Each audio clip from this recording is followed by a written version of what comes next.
Hello friends, weekly analysis में gold के विषय में हम देखेंगे, कुछ न्यूज़ गोल्ड के विषय में भी देखेंगे कि क्या हो रहा है, ऐसे क्यों इतना बाइंग अपॉर्चुनिटी बनती हुई जा रही। सारी कंडीशन को हम देखने की कोशिश करेंगे। सपोर्ट रेजिस्टेंस को भी वॉच करेंगे, कॉमेक्स और एमसीएक्स दोनों को कंपेयर भी करेंगे जियोपॉलिटिकल और ग्लोबल न्यूज़ के साथ में। तो नए हैं जरूर लाइक और सब्सक्राइब करें, बेल आइकन दबाना मत भूलिए। जो भी कंडीशन शेयर की जाती है सिर्फ लर्निंग पर्पज़ के लिए है और न्यूज़ बेस जो अलग अलग सोर्सेज से हमें न्यूज़ मिल रही है। साथ में टेलीग्राम चैनल का लिंक आपको डिस्क्रिप्शन बॉक्स में मिल जाता है, यहाँ से आप मुझसे जुड़ सकते हैं। सबसे पहले हम न्यूज़ की बात कर लेते हैं। जो 2023 में गोल्ड का ट्रेंड चलता हुआ जा रहा था, कंटिन्यू 2022 और 23 में जो सेंट्रल बैंक्स हैं उन्होंने जो बाइंग किया है मोर देन 1000 टन से ज़्यादा का कंटिन्यू 2022 में लगभग जो बाइंग हुई थी 1081 और 23 में 1037। ये जो सोर्स है अभी ये 30 दिसंबर 23 तक का है। तो ये बाइंग मोमेंटम कंटिन्यू संभाल रखा है अभी डिफरेंट बैंक्स ने। और जो टॉप कंट्रीज है जिसमें मोस्ट इन्वॉल्विंग कर रही हैं, जो इसमें इंटरटेन कर रही हैं, बाइंग अपॉर्चुनिटी को एंजॉय कर रही हैं, उसमें अगर आप देख रहे हैं तो सबसे ज़्यादा चाइना में बाई हुई है 2023 की बात करते हैं, फिर पोलैंड, सिंगापुर, लीबिया, सब इनके फॉलोअप में आ रहे हैं। लेकिन चाइना इसमें डोमिनेट कर रहा है, लीड में चल रहा है 224.8 टन से। और जो इंडिया में बाइंग हुई है, इंडिया में लगभग 1.6 मीट्रिक टन एमटी की बाइंग हुई है 16.22 की। तो ये कुछ कंडीशन यहाँ पे बनती हुई देखने को मिल रही है। अब इसके बाद में अगर नीचे हम देखते हैं, जो सेलर्स हैं कजाकिस्तान, उज्बेकिस्तान, कोलंबिया, कंबोडिया, ये सब यहाँ पे सेलिंग में बने हुए हैं। तो इस वजह से थोड़ा सा जो चाइना है मेन लीडिंग रोल में चल रहा है। अब चाइना क्यों लीड कर रहा है, अगर उसके विषय में देखे हुए तो वर्ल्ड सेंटीमेंट चल रही है और जियोपॉलिटिकल सिचुएशन चलती हुई जा रही है, तो गोल्ड को और सिल्वर को एक सेफ प्लेस माना जाता है। ये इन्फ्लेशन को भी कंट्रोल करता है, साथ में जो आपकी करेंसी है उसको भी कंट्रोल करने की कोशिश करता है। तो ये सारे इकोनॉमिक फैक्टर्स होते हैं, इस वजह से उसमें लोग बाइंग कर रहे हैं। और कहीं से भी अगर कुछ कंडीशन ऐसी बनती है कि वर्ल्ड में वार होता है, वैसे जनरली कोई भी कंट्री वार के फेवर में नहीं है, सभी चाह रहे हैं कोई बीच का रास्ता निकले और कंडीशन सॉर्ट आउट हो जाए, जो भी टेंशन चल रही है। तो हम सभी को छोड़ते हुए फोकस करते हैं अपने ट्रेडिंग जर्नी पे। फ्रेंड्स, ट्रेडिंग जर्नी की बात कर लेते हैं। जो हमारा प्रोडक्शन चल रहा था, प्रेडिक्शन चल रहा था, कितना तक का लेवल यहाँ पे देखने को मिल रहा था, अगर उसको आप देखते हो तो हमें जब इस लेवल पे कहीं बना हुआ था तो हमारे लिए थोड़ा सा लेवल्स अच्छे खुलते हुए देखने को मिल रहे थे, लेकिन हम 2300 तक के लिए जाने वाले थे। फर्दर इसका रैली यहाँ से भी रैली अपसाइड की गई है और जो इसने हाई लगाया है लगभग 2448 के आसपास तक का हाई लगाया है और बहुत ही वॉलेटाइल रहा। उसके बाद फाइनली इसने $2400 के नीचे क्लोज किया है। अब इस यहाँ पे फर्दर अगर आप देखते हो तो कंडीशन, ये जो डॉजी कैंडल बनी है, जितनी आसान और सिंपल कैंडल लगती है उतनी ही खतरनाक कैंडल ये होती है। ये स्पिन करती है अपने रोटेशन के अराउंड में। अगर यहाँ आप देखते हो तो यहाँ बायर्स भी है और सेलर भी। बायर सेलर का डिफरेंस कितना है, बस छोटा सा डिफरेंस है।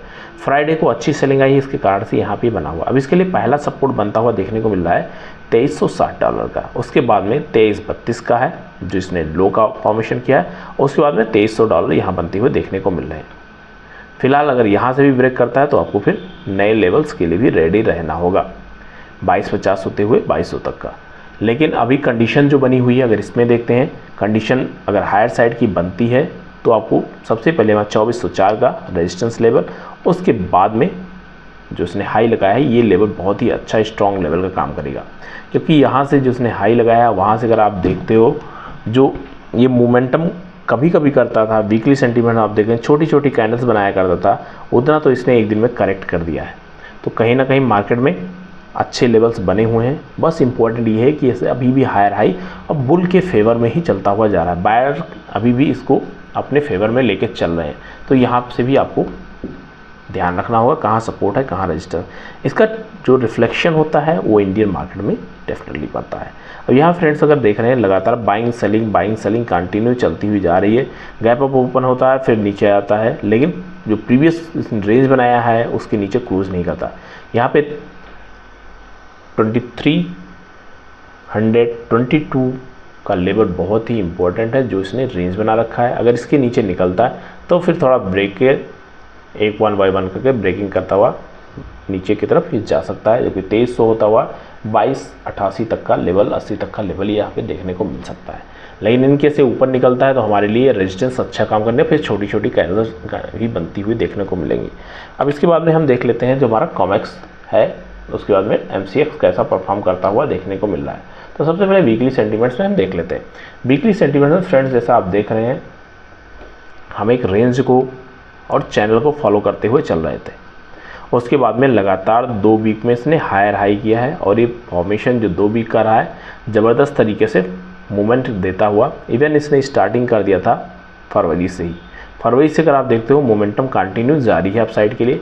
सेलर्स की पॉइंट से अगर आप देखेंगे तो थोड़ा सा भी 74,000 के आसपास से ये रिएक्ट करता हुआ आया है। तो इसने ऑल टाइम हाई भी बनाया है और उसके बाद में थोड़ा करेक्ट भी हुआ है। फाइनली 72 के नीचे क्लोज किया है। अब इसके लिए नीचे पहला सपोर्ट जो बनता हुआ देखने को मिल रहा है, पहले भी हमारी ये सेम मार्किंग कर रखी है जो कि है इसके पास 71,500 के आसपास। उसके बाद में नेक्स्ट सपोर्ट इसके लिए बनेगा 70,700 800 के आसपास, फिर फर्दर नीचे कंटिन्यू रहेगा। लेकिन ओवरऑल बाइंग के ही कंट्रोल में चल रहा है, बायर्स अभी भी हावी यहाँ पे है वीकली टाइम फ्रेम। डेली में अगर आप देखते हो फ्रेंड्स तो हायर हाई का पैटर्न ही कंटिन्यू चलता हुआ जा रहा है। इंपॉर्टेंट ये है कि रेजिस्टेंस लेवल से रिएक्ट किया है और एक कैंडल काफ़ी इंपॉर्टेंट बनी है। इसका फॉलोअप डाउन साइड के लिए आता है तो थोड़ा यहाँ पे करेक्शन फेज देख सकता है, फिर आपको EMA का थोड़ा सपोर्ट मिलता हुआ भी देखने को यहाँ मिलेगा। तो आपको यहाँ पे कंडीशन देखनी है कि 70,300 या 70,000 तक के लेवल तक के हो सकता है, पॉसिबिलिटीज़ हैं एक बार आए उसके बाद में फर्दर करेक्शन मोड में जाए। लेकिन मार्केट बहुत ही वॉलेटाइल रहेगा, छोटी सी न्यूज़ में बहुत बड़े बड़े इंपैक्ट यहाँ होते हुए आपको देखने को मिलेंगे। तो रिस्क रिवार्ड के बेस में ही ट्रेडिंग का प्लान करें।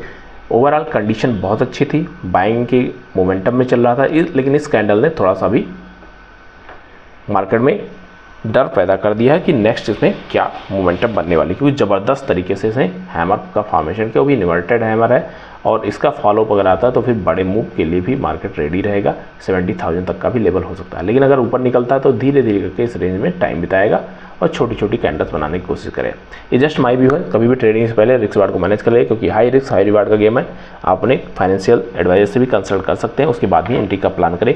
प्राइस पैटर्न के विषय में हमने देखा और उसको सीखा क्या इसमें कैसे बनता हुआ देखने को मिला। थैंक यू फ्रेंड्स, मिलते हैं नेक्स्ट वीडियो में। होपफुली या तो मार्केट बहुत साइडवेज रहेगा या हमें एक बार 70,000 के आसपास आने के बाद में थोड़ा सा रैली मिल सकती है। थैंक यू, मिलते हैं नेक्स्ट वीडियो में।